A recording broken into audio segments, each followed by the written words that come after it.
evening, everyone, and welcome to In the Know with Kat Bobino. Today, we are going to be talking about Black fathers in STEM. So, first, I want to introduce my great co host, Dr. Tay.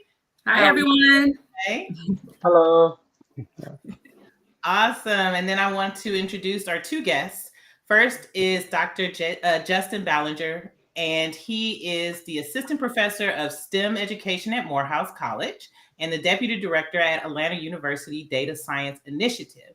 Then we also have Tavare Williams, who is a financial advisor for multiple nonprofits. Thank you guys for joining us. Thank you for Thank having us. you. Thank you so much. Absolutely. So I know you guys are in STEM, but we are talking about fatherhood, being Black fathers, and in STEM. So first, let's dive into what you do. So, Dr. Ballenger, what is your background? What do you do? Um, I do, I guess, a lot of things, but primary my job is that I work with developing the next generation of Black male STEM educators at Morehouse College, which is the focus of our teacher education program. And then I also work with the Atlanta University Center's Data Science Initiative, where we are looking to use data as a tool for equity, and particularly looking at how data impacts the African diaspora. Wow, Okay. that's dope. Yes, it is. Yes. Now, that's our tagline: data is dope. All right, what about you, Tavari? Can you share with us what you do? Yes, I am an accountant, level two accountant for a nonprofit. I've been a CFO for a nonprofit, and I've been in a mortgage for over 25 years. So I've always worked with numbers, data, so to speak, when it comes to that. And I love to educate and assist people buy homes and save money where they can or grow their business where they can financially. Love it. Awesome. Awesome. Yeah, Dr. Tay, you have anything you want to jump in? I love it. Look, I'm learning because these are people that you know more so I'm just like sitting back and learning so much already. I think first of all, I think it's very interesting the careers that both of you have decided to explore. So I guess my first question is always, I know that you're not over there working like 2 hours a day and, just doing yoga in the middle of the day, maybe taking walks with your dogs and, have so much free time on your hand. You can go fishing every afternoon. So I guess when we think about time balance, way even before we dive into fatherhood aspect, what does that look like? Because sheesh, and this is coming from women in STEM, we know, right? So Right. so just want to hear, but I don't ever really have a chance to talk to, fathers in STEM. So I want to really dive into that time balance. What does that look like for you both? Ooh. Well, Whoever wants. I'm gonna hand it off to the doctor first. um, it looks like asking for quite a bit of understanding from the family, Yeah. because there are like a number of people that are pulling on you for different things. But blessed to have a wonderful wife who's very understanding, and she's an entrepreneur in her own right. So just really trying to find that balance, but understanding that your day isn't a typical 9 to 5, or even 5 days a week most weeks, because Come these on. are jobs that follow you home. So like particularly working with Yeah. the development of young men, there's evening phone calls and crises that happen, and Yeah. you're one of the first phone calls that gets made in some of those situations. And then working with the as an administrator with the data science initiative, we tend to have many different events. So like we work with different funding agencies, and writing grants, uh, searching for venture capital with entrepreneurs that align with the work that we're doing in academia. So it's just a variety of different functions that happen during the day, because I still like to get my hands dirty in wet science. So I do that as part of my outreach with urban gardening, and looking at biotechnology and space. But also we're training teachers, and outreach with the community. So this is one of the few jobs, I believe, like where you can have an idea, imagine something, and then make it you know uh, become reality. So that's what excites me about the work that I do, that you can take these different aspects, dream of something, and then work collaboratively with others in order to make that become a reality. That's awesome. That is awesome. Thank you for, I mean, it still sounds like a lot. So your answer is basically there is no balance. Yeah. That's I'm true. still seeking. I'm seeking. I'm reaching out for it. But what I like about your answer though is there's some understanding there. There's a lot of communication there. There's collaboration there, and you're still like a lot of fulfillment as well, right? Like I hear that Certainly. in a lot of your answers that you said. So thank you for sharing. I am listening to you. I still kept hearing no balance, no balance. Yeah, I'm seeking it. Absolutely. So Tavare. Um, well, I have to piggyback off of off of our doctor here, where I would say that being first responders for what we do doesn't give us the room to truly balance like we would, like most people would want us to. Being When I was a CFO for a nonprofit organization, even on vacation, I would have to give up vacation time to Mm, resolve a fire.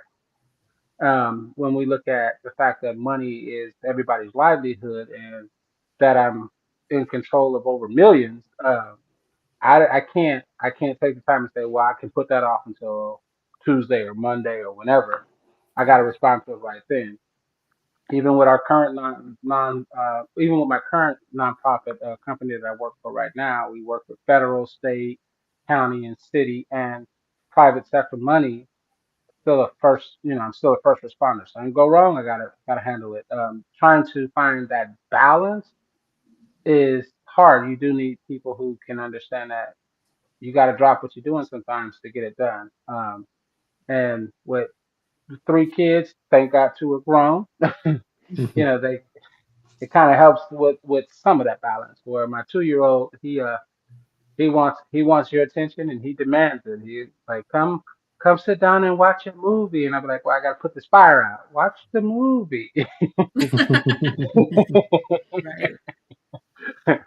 But I love what I do. I like when I see people kind of get that like when you can see understanding hits hits an individual, that little gleam in the eye where you're like, I understand this now. I like that. I like to I feel like I've accomplished something when I can get someone to understand and then implement. Nice. So That's actually what I was going to ask next, which is, how did both of you decide to go into your STEM careers? And is that something that you had already planned or thought of from the beginning, or did your path bring you there eventually after you went and experienced elsewhere, right? yeah, I'm gonna say mine's. I'm gonna say the second one for me Winding because road. Okay. I initially went to school to become an attorney, and life Oh, life made me get into STEM. right. Yeah, my job didn't exist when I was in college, so Right. Um, But I well, like the journey and I like where I'm at. okay. And I'm hearing the yeah. same from you, Dr. Bellinger. Oh yes, yeah, definitely a variety of experiences. So started my career as a ecologist, field biologist, and ended up in a middle school classroom after a couple of years in the field, and fell in love with becoming an educator. And Mhm. after I went on to get my PhD in curriculum and instruction for STEM education, went on into teacher education, and then kind of bridging that gap for uh, engineering and science programs, because we know that a lot of our, especially our students, when they enter those undergraduate programs, that they may be underprepared, and in many of those programs, it's actually a weed out mentality as opposed to nurturing the students that enter into those fields. And so, Right. really working hard to change those paradigms, which many of them are, rooted in struggles that we faced as a people since we've been in our country. So, Mhm. um, just really working to, look at different ways of knowing, different ways of being, and how we can, bring along the variety and diversity of students into our STEM field so it makes us stronger as a nation. There we go. Absolutely. Absolutely. I definitely applaud both of you for your work. It seems like it's making an impact from what I'm hearing from you. I know I haven't been Thank you. like directly involved in your work or seen it in person, but your words speak for itself already. What you're saying is already resonating and going beyond the words coming out of your mouth. So I absolutely applaud both of your work and the impact that you're making on society, whether it's the neighboring community or even outside of that. People are going to hear this today and even be motivated by that as well, right? So I think that's amazing to hear your story. But we have that other aspect coming. It's coming, that fatherhood aspect. I don't know if you want to start, Kat, because there's something that you said, Justin, that stuck with me, which is the paradigm of things, right? And I know you were speaking in reference to the communities that you work with. But for me, I think it's very interesting that there are certain questions that women in STEM are always asked. And I never hear men in STEM being asked those questions when it comes to fatherhood versus motherhood. So I'm going to be bringing those questions here. Okay. I'm excited for that portion. So I don't know if you want to kick it off, Kat. Well, I was going to say, before we jump into those questions, I wanted to ask Justin about getting a PhD in science curriculum. I don't think most people realize that that's a career that you can go into and that it's still STEM based, but now you're advocating for teachers and professors and things like that. Can you tell us a little bit more about that field and getting a PhD in that field? So I attended Clemson University for my PhD, and so it was a growing field. Like when I obtained my PhD in 2015, but STEM education for curriculum and instruction there consisted of a variety of things because it was basically preparing secondary educators, but also working in that college space for STEM curricula. So you spend a lot of time looking at pedagogy, andragogy, so how we teach children, how we teach adults. Also, we had to do rotations in the hard sciences. So my two rotations were human-centered computing and in the bioengineering lab where we were working alongside researchers in those areas. And then as part of our projects was actually taking that discrete research and then translating into how do we teach this both at the secondary level and if we're looking at college students, what are some methods and strategies for making sure that we're able to transfer this knowledge in ways that are meaningful to them. And so it's one of the interdisciplinary fields, but I think it affords people that are in this space the ability to work across some of the disciplines that may have been siloed in the past. And as we look at the way we're progressing, that more of these connections are needed in order to support proper education for our students so that we're competitive on the world stage. And then as we look at the development of teaching and learning, like many of the careers that'll be here in 20 years, just like the career I'm in, we don't know what they are. So what are the strategies for training students to think critically and to prepare them for careers that we're not even aware of their existence at this point? I think that's very important because when we start talking about education, especially with different age groups, we also start integrating the thought process about the generational changes, right? And we have the generation now they don't necessarily think the way I like to still call myself young. So they don't necessarily think the way I was thinking when I was growing up, or even older generations beyond there. So that means your method in education has to change as well, right? In order to actually connect to that group. And then also a customized way of teaching an individual, because beyond that, their environment they were raised in, the people they were raised by, if there were anyone in their lives growing up and so on, all those things impact an individual's ability to learn whatever the subject is as well. One thing that I've been showing in a lot of the work that I've done in the past was having something that connects them to the topic itself.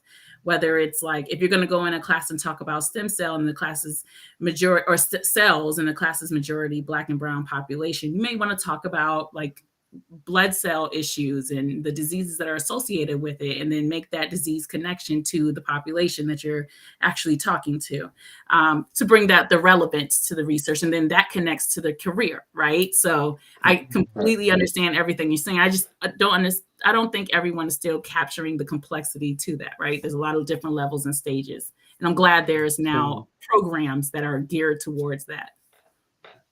Right. To me, it's like equating going to med school. I mean, you're going to have residencies, you're going to go and learn all these different disciplines, and then you can pick your discipline, right? But you're all encompassing. So you know how to do a little bit of a lot of things. So that's kind of how I equate the work of going into STEM education and curriculum, is being able to dabble from chemistry and biology and marine biology, like we were talking about earlier, and be able to present that. So I appreciate, thank you for breaking that down. I do want to remind anyone who is watching live right now, whether on Facebook or YouTube, that you can put comments and questions in the chat. We do see them. So Alon said, good evening, everyone. Looking forward to tonight's podcast. Deshaun said, awesome. Peace and blessings. And John said, yes, community resilience must include STEM to address myriad changes in all parts of the nation. Absolutely. I totally agree. Totally agree. Right. And I'll mention one other aspect of my training that I think was probably most important. I went through a program, the Call Me Mister program, that recruits and trains males of color into teaching, and served as the graduate assistant for the 5 years that I was working on my PhD. And I just believe that connection to the human element, and really understanding self and developing cultural competence in this field, where we know that when we think about teachers, Black males make up 2% of teachers nationwide, and we think about STEM educators, we're the 0.2% of those educators in the nation. And so, really understanding that sense of purpose. How do we make these topics where students are asking, when am I going to use this? Why does it matter? Connect to them in ways that are meaningful, so that they consider these things that could be the start to a lucrative career and help them to build strong families. Mm-hmm. I love it. Thank you. Thank you so much. So I think we've kind of covered the STEM. We can come back to STEM, but let's talk about fatherhood, right? So being a father, so one of the things that Dr. Tay mentioned earlier is the difference of being a mother and being a father. And in a recent podcast that we did where we talked about mothers in STEM, it was brought up that there's that, I don't want to use the word misconception, but there's that thought that mom has to do everything, right? She has to give up the career. She has to stop, or she has to do X, Y, and Z, while dad is out going and pursuing his dreams or doing the work, going to his job. But it is a misconception, and things are changing. And so how do you guys feel about that? We lose a lot of women in STEM when they become moms, because the job cannot handle a woman being away for so long. But how do you guys feel about that, father versus mother in the work field, especially in STEM?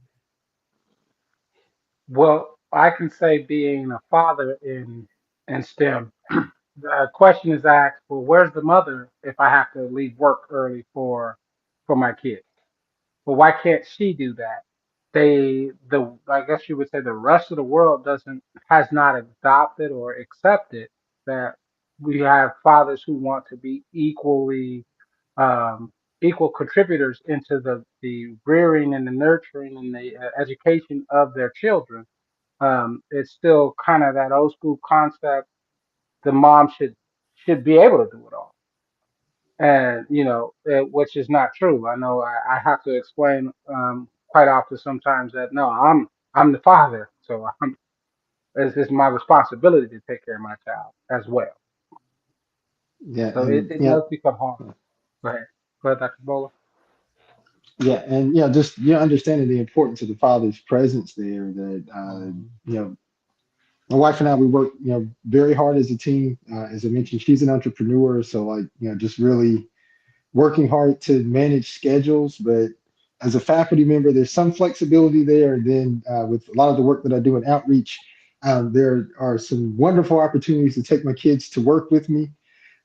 when there certain events that are happening. So I'm known for having my gaggle with me when we're doing some outreach events and exposing them to those things, and then just really making sure that that time is spent because. Um, Myself being the son of a Baptist minister who was, present in my life until he passed away when I was the age of 15, just really understanding in the community that I grew up, that difference of having my father there, and my brothers and I being, I graduated in a class of 465 students, and out of that, our school was about 50-50. So if you're guesstimating about 120 of those would have been black male students. Four of Wow. us attended college and graduated.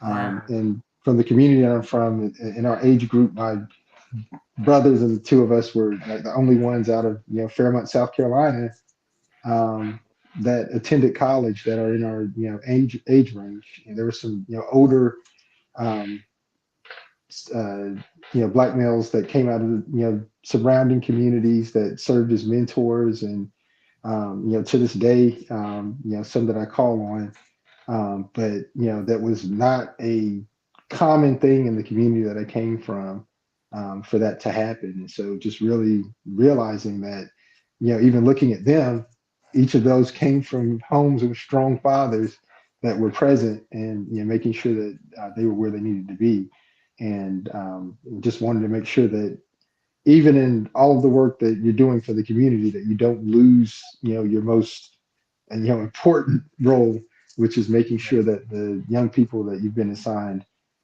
make it to their predestined end. So that Yeah. is priority for me. Yeah. I think there was no better way of saying that, right? I appreciate that. So there was something that reminded me of our previous conversations with mothers in STEM, which was something that both of you were hinting to. I kind of want to draw it out a little bit more, which is, bringing your kids along with you to see what it looks like to be a male in STEM or in your STEM career, and what impact that has created, or the importance of the purpose behind that. If both of you can talk more into that. I could say that whenever, especially with when COVID-19 was present and we sheltered in place, so I could have Carter in my video conferences, and him seeing that I'm working and having a meeting, and everybody's, oh, look at him, but him seeing that and say daddy's working, and him to repeat daddy working, and it kind of it does something to you as a father, like as a man, you're like, yeah, daddy working, this is what we do. And then to take him into my office and show him around, this is what daddy says, this is where he works, the whole nine. Uh, it, it I think for him to see it helps him understand it, but then it gives your coworkers an understanding that no, he has other obligations and he's trying to balance this all, and that we take our work and we take our integrity is everything, because that's what we're trying to pass on to our kids is our integrity. Your word means something, your work ethic means something, your accountability, your ownership of your mistakes means something. To have him see that or see me implement that, where I'm pretty there's times where we're at home, I'm working from home, and I have to, that was my mistake, and I'll get that corrected and make that right. For him to hear that, where he'll stop what he's doing to listen and look up at me and like, what are you saying? And from him to see how busy I am to repair or correct a mistake, I think for him to see that shows him that when I say I made a mistake, that I have to fix it. It does something. And Yeah. I think like having that ability to bring your kids to work at different times, especially as um, Tavare mentioned with during COVID, like I manage a research team, and like the majority of the individuals on the research team were actually women, and I think it humanized this a lot, for Yeah. everybody to be, your children are in the background, and I know like there were a few times that one of my doctoral candidates that graduated 2 years ago, she was afraid to tell me, like when she had asked me to be her chair, that she was having a baby. And like when she told me that she was having a baby, I told her, oh, I'm not a mother, but I was married and we had two children while I was working on my PhD, and I made it. You're going to make it. And yeah, not only did she graduate, but she actually finished her degree program a semester early. And I just think that humanization and not feeling as if your children are a burden while you're at work, but that's a Yeah, blessing. That like when a baby's crying, that nobody's upset that that happened, or if a child walks through the background on a Zoom call, that it doesn't end everything, and they don't feel like oh, you're being unprofessional, or you Right. have to hide the fact that you're a parent. I yeah, think it really humanized us and allowed us to actually get more done in a lot of ways, because mm, there was a more of a willingness to share if there are these different things that are happening that might hinder us, so that we were able to schedule around those things. So if someone needs to take their child to the doctor, because there's that understanding, there's not I'm trying to hide that this is happening, and someone drops the ball, but it's on the schedule. Oh, I have you, I'm going to take care of this, that, or the other, to make sure that we don't miss it. And I think it really helped us to work efficiently during the time of the pandemic. And it's something that I'm working hard now that we're transitioning back into person, to move even more of that aspect into the work that we're doing in person, so that again, it's a team and a family that's taking care of each other, not just feeling like you have to keep up, and that if you are showing this side of you as a family person, that it takes away from your career.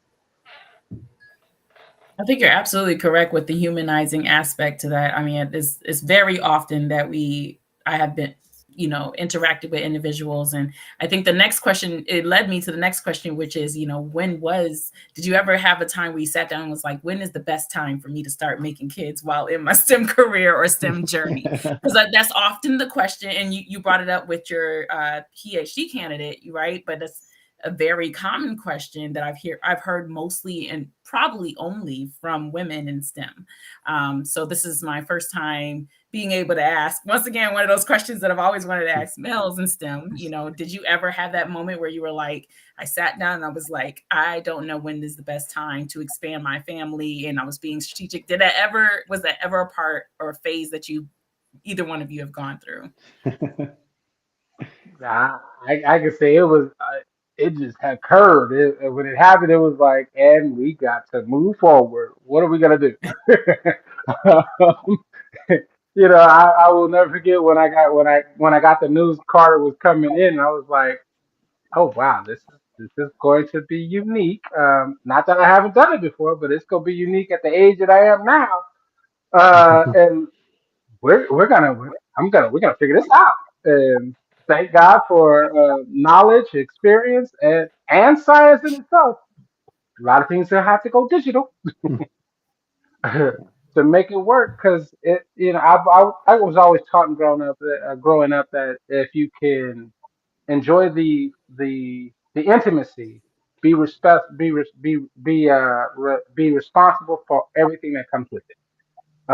And so I just don't, as Dr. Bowler says, it's important to have a male figure in the house, and hopefully it is the father. But I grew up without a father, so my cousin was my surrogate father, and he was in the Navy, so there was a lot of times I didn't have him, and there's a difference. There's a difference when you're trying to figure out who you are, what you want to be, and how to press forward with the resistance of just being who we are. Where there's a role that a young man is taught, and it's not always taught to be in the household. You're a provider, whether you're in the household or not, but to be accountable for life in itself, and their upbringing. It's a different world. It's different because when you're being before humanization at your job, at what we do, you're accountable for the time away. You're accountable for not being able to be responsive to an emergency in the home. You're accountable for all of this. So you're hit for, I don't know for anybody else, but I know for me, you get hit on both ends for trying to do the right thing and then not being available for anything else. So it becomes a hard balance. But no, sitting down saying I'm gonna have a kid at this time, nah, that wasn't in the equation. It was it was reactive for me. Uh, yeah, I think I've tried to, especially in my early years, really tried to plan my life out and had a, this is the way things are supposed to go because I had the goal of, getting my PhD before I turned 30 for whatever reason that was. And major decisions in my life, there were two phone calls that I always made, after I prayed and talked to my mom about it. Um, my Uncle Jerry, who's no longer with us, he passed away 2 years ago, and my dissertation advisor, Dr. Roy Jones, who, from the time I was in my master's program to graduating my PhD, has been a support. I still call him for professional and family decisions to this day. But I remember when I talked to Dr. Jones, Doc, as we call him affectionately, he said, I was finished teaching 2 years, and I was thinking about going into my PhD program. And Hope, who's my wife, my kindergarten crush, we're thinking about getting married. I'm like, Doc, what do you think about it? Um, he's like, Justin, I'll tell you, it's probably going to be a lot easier if you get your PhD and have kids. Then you have kids and get married and do all that. But that's not all that life is composed of. And he said, if I could make any recommendations, because I know love isn't going to stop for work, and you'll regret it if you, stop your life for work. You have to think about what your purpose is. Start your program before you get married, and life is going to happen. But if you're married to someone who sees where you're headed and what your goals are, and they believe in you, you'll make it through. And I'm here to, help you do that.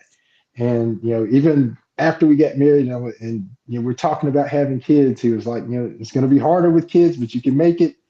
And it caused me to graduate a little bit later, so I think it added about a semester and a half to my program. But even in that, he talked to me about what is the reason for you graduating with your PhD before 30, Justin? And he's like, you're getting some great experiences. And like I said, he was an excellent mentor just in terms of not just letting me do the academics and rush through my program, but making sure that I was networked and understanding where resources were so that I wasn't a starving graduate student going through the program. So he said, like if you're not struggling and you're getting these great experiences, why are you rushing it?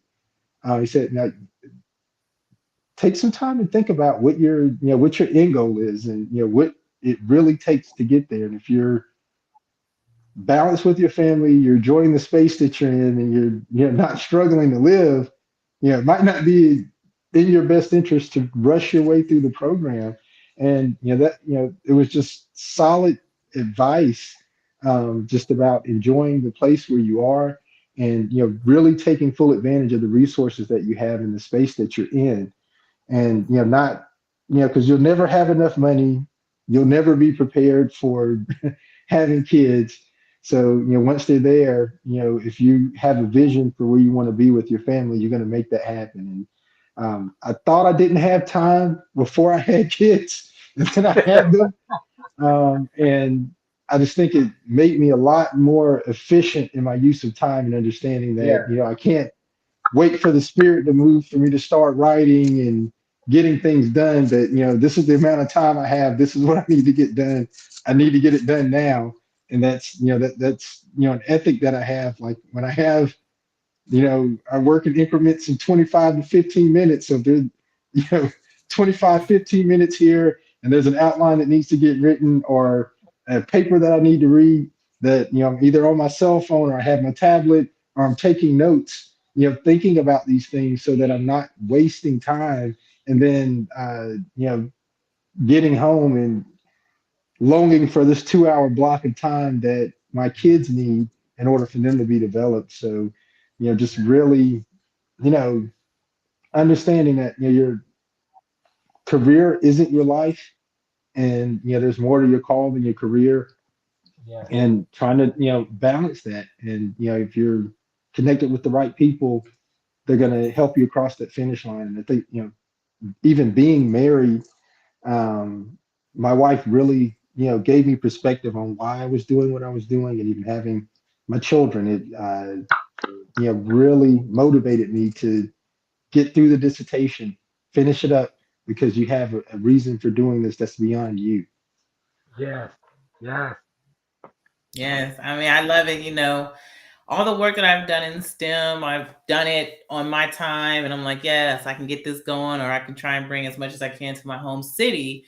But then when I had a son, I was like, okay, now what I do is for my son. Yeah. If everyone else gets excited about it or a piece of it, great. But I want to make sure that my child has all the opportunities that he can available to him when he's of age to do anything, right? Yes. So it didn't stop me in my STEM journey. It just kind of redirected the reason why I Yes. was doing stuff in STEM. So I really love the answers that you guys are giving, and I want to keep on that timeline of time. So what time does your day start, and what time does your day end when it comes to being a parent? My alarm clock go off at 4:30 a.m. To get to work. So mine started at 4, and then Monday, I would say Thursday through Monday. It ends whenever my little man gets tired. And sometimes that's 12:30. If he's really wired. If I'm lucky, it ends at 8:30.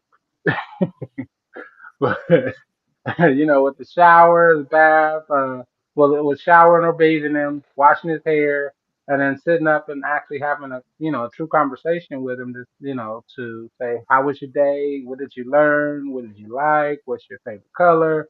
Who's mommy? Who's daddy? You Carter, you a blessing. That it, it it's hard to say when it ends sometimes, but I mean, even when he sleep, you still, as a parent, you still got other things that you got to do.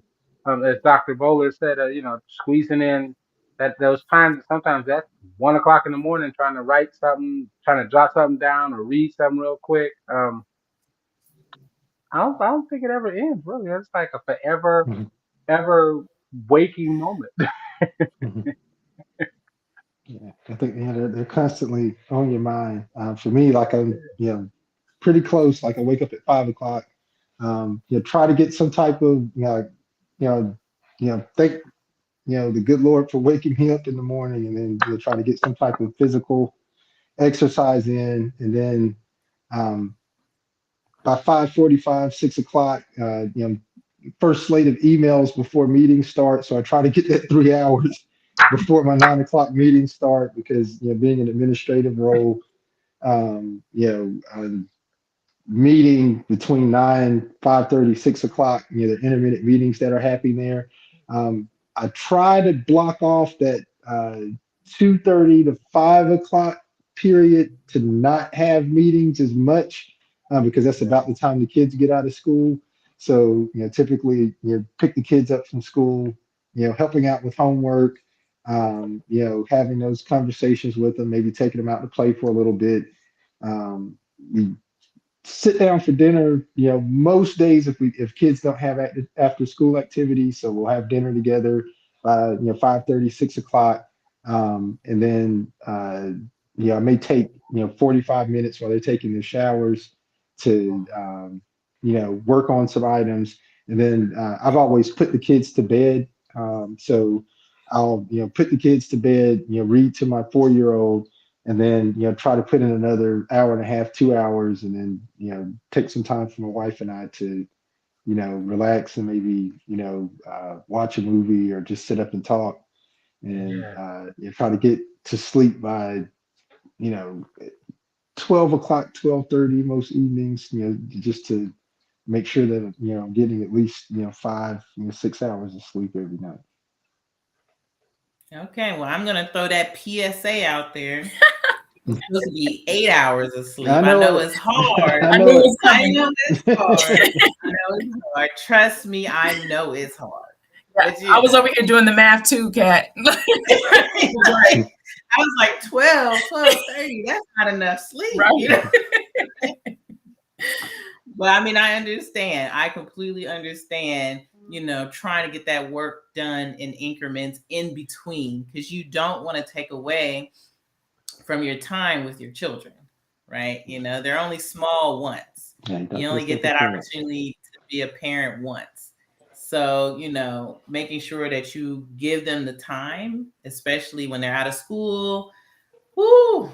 I mean, I don't know. Mine's is only 2, so I haven't experienced summer break yet. So, I don't know what it's like with summer break and having those activities as well. Yeah. Yeah. Okay. I think the workday should end at 2, but that's my bias. You know, if they get out of school at 2, 3 o'clock, the workday should be done at that time. That's we could talk about that at another time. I agree But with you. yeah. So with your children as they're growing up and you want to invest in them and take them with you to what you're doing, right? Right. But how do you feel if maybe your career or even STEM is not for them? How do you encourage?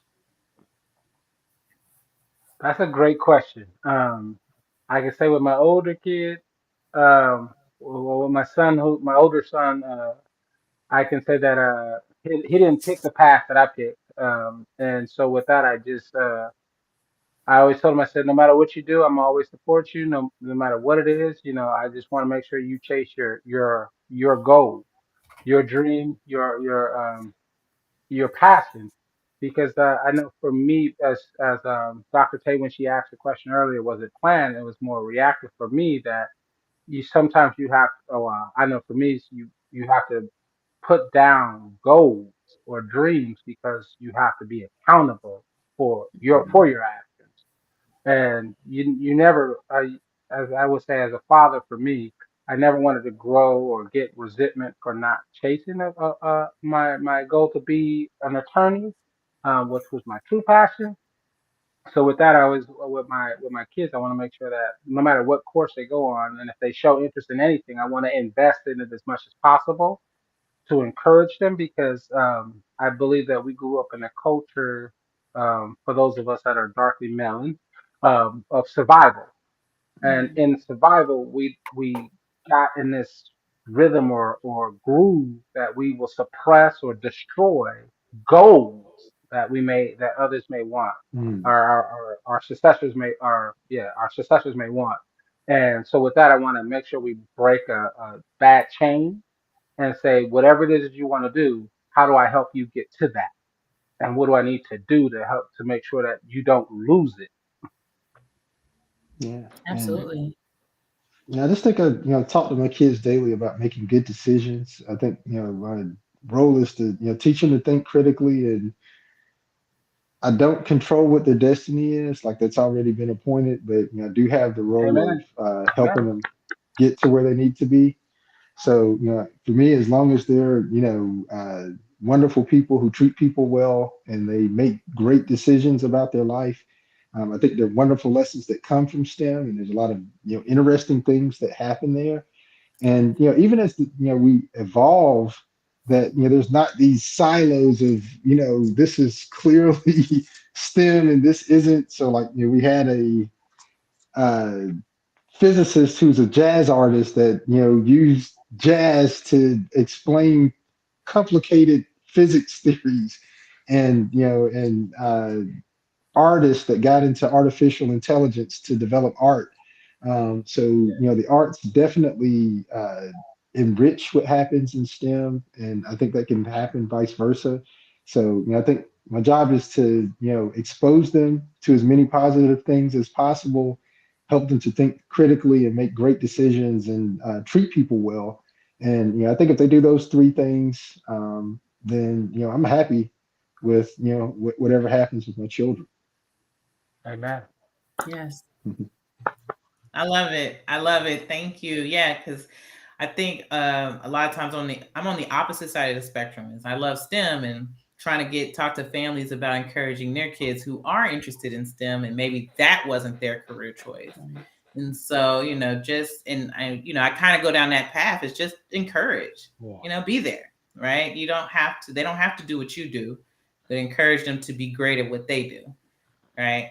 So, okay, I'm off my soapbox. Dr. Tay, you have anything you want to add? I was just going to expand on that, which is because, I'm coming from that side of being that outside the classroom educator as well and trying to encourage, individuals towards at least exploring STEM careers and what STEM means, right? And seeing the STEM in everything. But the other thing that I was actually thinking about this today before we started our conversation was, how do you encourage these populations of individuals? Most of the communities that we actually came from ourselves, and a lot of times even the conversations we've had with our families, it was hard encouraging them and letting them know why for myself, it was hard talking about why I decided to go an additional 5 years for a PhD after getting my master's, right? And even, just being in a completely different location and studying one thing, and some of us have messed with experimental models. Imagine telling your family about messing with mice all day, every day to explore whatever that half of the words that, a lot of people in your community may not understand what exactly you're looking at, right? So I think that's the other aspect of that is still being able to encourage, I'm getting from you both that you're still encouraging regardless of their interest or lack thereof for your own careers, in looking at yourselves as models. And what they take from that, there's a lot of different things. It doesn't have to necessarily be, being CEO, CFO, or working with mortgages, or, working in bioinformatics and so on, bioengineering and so on. There could be so many other aspects to even just being on time for work and juggling everything and the balance and still showing up as a father, as a husband, as an educator or whatever else. There's so many different levels to it. So that's what I'm taking from this. And I literally was thinking about this earlier. I was like, why do we continue to encourage individuals to look after us? And I think both of you have provided so many different reasons in telling the little bit that you told us so far about your stories. So I definitely thank you for that. Thank you. Thank you. I just appreciate the opportunity. Some of us men, like Dr. Bowler, has accomplished quite a bit, and we don't get to tell our story. Oftentimes, I feel oftentimes the father, especially in our culture, is pushed aside when it comes to when we acknowledge a family. It's mom, super mom. Mom has done everything, which I take nothing away from mothers. Hear me. I cannot do what a woman can do. Don't even want to experience that, right? But at the same token, what when a man chooses to stand and own his responsibilities and be accountable for his actions, it's hard on. I feel it's hard on us. I remember Carter's brother was he had a presentation and I didn't have a car. And when I looked at the time, I was late. I ran over 2 miles as fast as I could to get to his presentation, showing up sweaty and in the back. And when he looked at me, I was like, I'm here, out of breath, but I'm here. And, to this day, he will bring that up. He's like, "Dad, I remember when you ran to my presentation." I was like, "I wasn't gonna miss it." But that we fathers, we will do that for our kids because I have this thing where my kids will be better than me at all costs. That's how it should be. Yeah, but I take my hat off to Dr. Bowler after all what he accomplished, and he still has that. He's still carving that time in for family. Take my hat off to you. And yeah, I think just so you put so eloquently, just making sure that you take the time that your kids realize that there's nothing more important to them in this world to you. And I just remember for myself, like my father passed away when I was 15 years old, but I remember the lessons that he taught me, and just even being in middle school, like when he might be in and out of the hospital because he battled with type 1 diabetes, making the time to show up to a basketball game, or just sitting down and talking to me about life, that those were things that put something in me, that you don't forget those conversations, you don't forget Yes. that you just got out of the hospital and you're at my basketball game, and Okay. that makes you strengthened in some ways, Yes. that it's really great that mom is there. But I think for boys, like when your dad is there as well, it adds something to certain aspects of your life, and strengthens you in different ways. And just having that balance of your mother, father, working together as a team, Yes. is really important for me, to make sure that my children see that model. Absolutely. Absolutely. Yes. So it's 6:51. We got less than 10 minutes. So before we go, we got some comments. John said, "Dads as mentors, powerful." Mhm. Mr. Breckenridge said, "Do you think STEM will be profitable and useful in the future? Yes. So many firings and the lack of usefulness from these products, these pills and VR headsets are not making any money." Mm. I believe STEM will always be profitable and Always. powerful in the future. Will every product that come out be profitable? Probably not. But I mean, every application in finance isn't useful, but that doesn't mean we don't stop trying to make it useful or progress or evolve it so that it becomes something that it's that we can't live without. But I believe STEM is here to stay. We need it, and we just got to be patient. I mean, we got great minds working at it. Mhm. Yeah, and like the purpose for STEM, science, technology, engineering, and math, which is the sea that they all float on, is to improve the Yes, human condition. So yeah, we're not going to stop, trying to improve or enhance what we have. So I think it's something that's here to stay. Like we don't, stop. It's like one of those things. If you don't keep evolving or you don't keep moving, you die. And STEM is one of those areas where there'll always be a new technology or a new problem that we're faced with that we're going to be forced to solve. And yes, STEM is a tool for doing that. Right. I think that the important thing that both of you brought out, which I hope is taken from your answers, is that the application of these things, I get it that there are some pills and some headsets that where VR is used there aren't making money. But I have seen in a lot of ways where headsets and VR are used in medicine in order to decrease these invasive surgeries that cost so much in order for us to, like you said, improve health and improve the lifespan of humans. So a lot of applications are working out. They may not be the things that we hear a lot about, unfortunately, but there are the things that we would hear Mhm. about are the VRs that the kids take home and yeah. the pills that don't work. So Come on.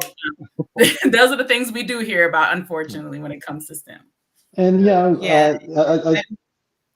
Go ahead. I talk to students a lot about failing forward. That's like the greatest lesson that we learn in STEM, and part of what we do as life is failures. That like if we deny ourselves failure, we don't learn. So like we have to have Yes, products that don't work, and things that don't sell because we understand maybe this didn't work. I think it was Thomas Edison that said, I discovered 99 ways that the light bulb didn't work, Mhm. and yes, that was yes, probably just as important as the one way that did.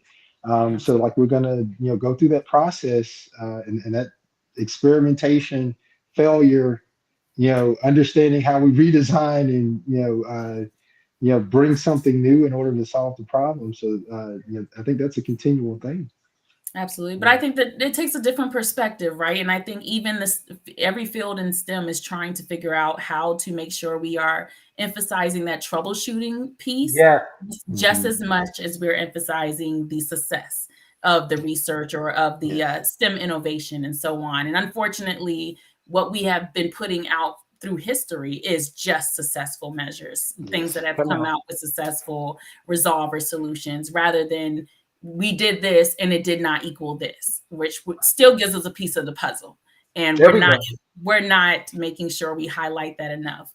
So, and that's something we're talking about that at NIH. So I know for sure a lot of people across the board are talking about that. So I'm glad for that question because it brings up the bigger piece of this puzzle, which is bringing up the success as well as the failures and understand that all these things connect in order for us to keep advancing forward. Yeah. Yeah. Thank you guys for that. I mean, I'll just add really quickly. I mean, the blue pill wasn't made for erectile dysfunction. It was a failure in what it was made for, and then they sold it for erectile dysfunction. So there are failures that work, right? But it's in the research and what you're going to get from it. And John said environmental justice is STEM, hazard mitigation is STEM, environmental health is STEM. I mean, we are doing so much damage to the planet, and there's so much work in STEM that needs to be looked at right now. Yeah. So in the last few minutes, what is the last things that you guys want to share? And if someone is interested in you, learning more about you, how can they find you? Great question. Well, if anybody wanted to get in touch with me, it is Tavare Williams at gmail.com. And I will spell out Tavare because it's not a common name. It's Tavare, all lowercase, Williams, no underscore, no spaces, at gmail.com. And then the last thing I would say is I would piggyback off of Dr. Bowler. Fail forward. Don't stop. Thank you. And I'm on LinkedIn, so you can find me. Dr. Justin Ballenger on LinkedIn. I think I'm pretty easy to find there. I think I'm typically one of the first to pop up. And I think I would just encourage individuals to again to continue to fail forward and explore. That this is part of the reason that we're put here is to discover and explore and find what our purpose is. And I think STEM gives us some amazing tools to do that. Yeah. Right. All right. Thank you. Dr. Tay, you have anything you want to add? No, I'm just going to say thank you both so much for being here. You definitely provided a lot of answers to questions that I've always had lingering in my head and never had the right people to ask. And I know a lot of the audience members have benefited from these conversations as well. I just want to encourage and lift you up and say, continue to do what you're doing. If all the things that you said today, if you're really doing those things, I know it's only going to bring out more success within your families and your careers. So if there's anything I can help with, please let me know. But I will, if I can lift you up in spirit and energy, definitely doing that. Thank you. Yes. Well, thank you all for joining us tonight. Thank you, everyone who had questions or comments. Alon said she enjoyed listening. It was a great episode. So thank you all for everything. Thanks for joining us on this Wednesday night. I want to give the rest of your Wednesday back to you. So I will see everyone on another day and another time. Thank you.